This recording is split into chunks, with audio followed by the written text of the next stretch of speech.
The iconic Tina Turner released this classic in 1984, in the same year of my birth and the exact same month. Now you might be thinking, why is Alexa telling us this? Does she A, want us to remember her birthday? Maybe. B, does she want to educate us about the hits of the 1980s?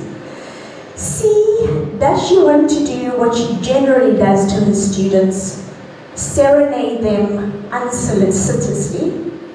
Or D, is it a clever hook to answer a question? What does love have to do with language? Everything. Now, when you first saw the title of my speech, Loving and Languaging, you probably thought, I'm not sure what that ing in languaging is doing there, but maybe it's a nod to Elizabeth Barrett Browning, how do I love thee, let me count the ways. Or maybe you went back a little further and thought of Shakespeare. Love is not love which alters when it alteration finds. But no, the reason I'm talking to you about love is a theory coined by neurobiologists from Chilean descent, Umberto Maturana. And this theory is almost as poetic as Elizabeth Barrett Browning and Shakespeare. It is called autopoiesis. Now the idea is that love is essentially biology, the interactions between a consensual domain. It is what makes us as a species thrive and survive. This is also how he framed language as central to our survival. Love and languaging are two sides of the same coin. And he further uses these two concepts to inform his definition of education. Let me read it for you. In his view, education is the process through which adequate relational behaviors are triggered. Those behaviors are cognitive, affective, psychomotor behaviors, through which another or oneself arises as a legitimate other.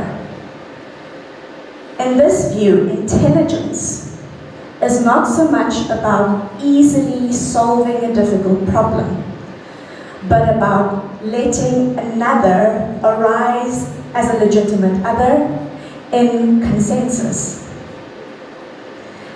And he goes further and says, love is the only emotion that can expand intelligence.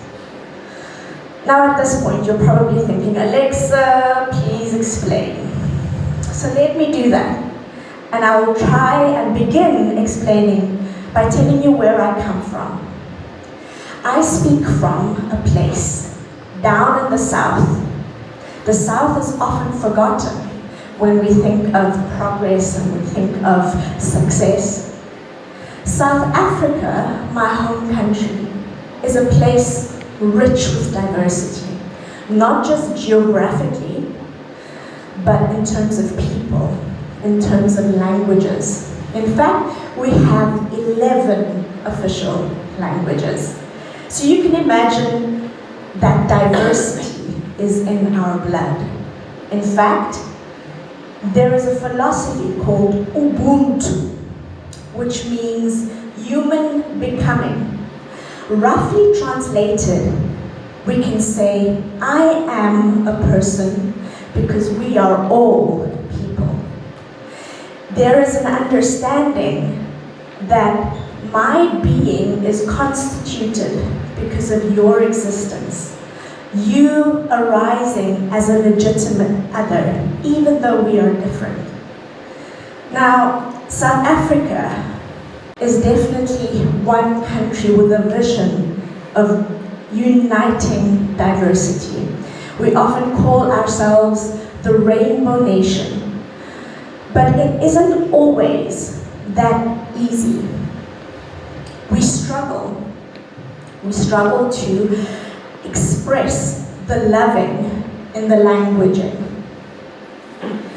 In this picture, I show you schoolgirls from 2017 who struggled with themselves not being accepted in school because of the language that they spoke, a different language to the medium of instruction.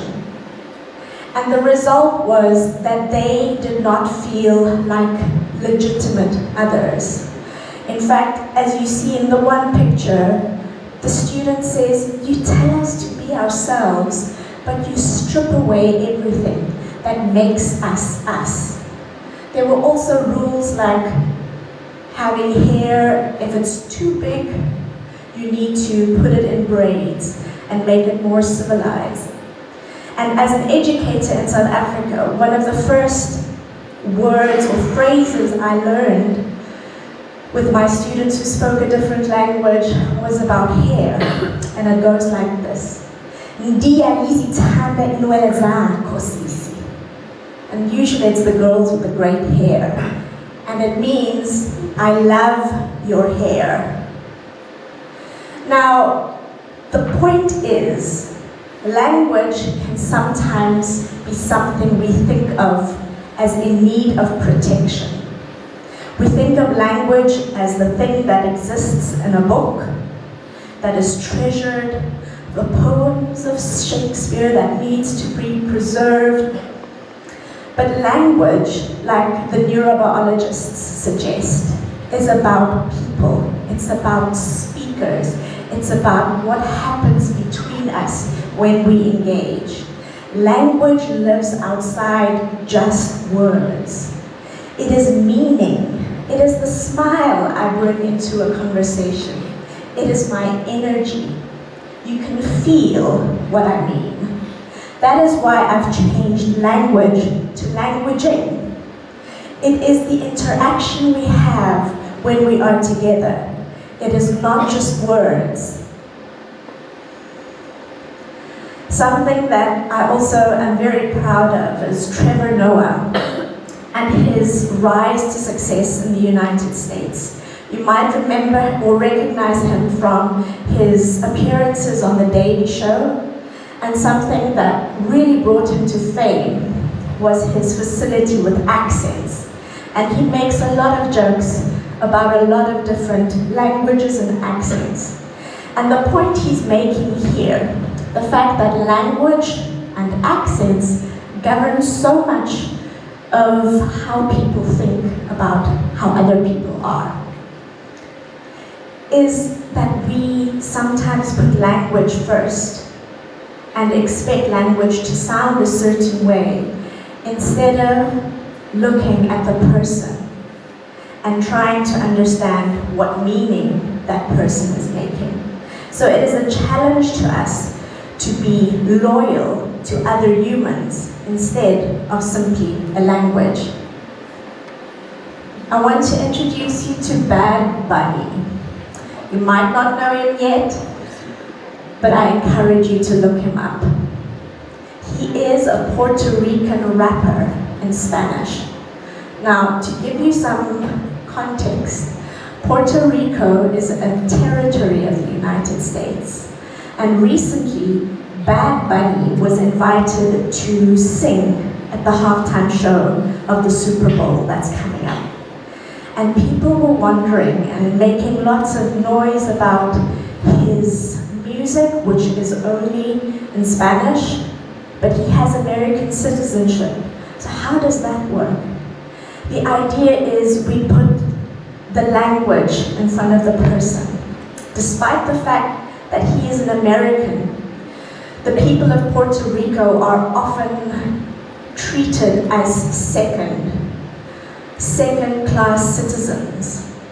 And Bad Bunny uses his fame and uses his music to talk about the suffering of people in Puerto Rico, to talk about the privilege of speaking Spanish, the joy and pride in being Spanish.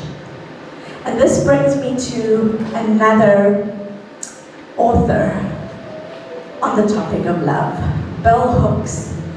And she encourages us, just like Cindy did in our very first TEDx speech. Love is a choice. And there can be no love without justice. And that is exactly what Bad Bunny represents. Now, we live in a world that is not always friendly. Sometimes our worst selves are at the heads of institutions and systems.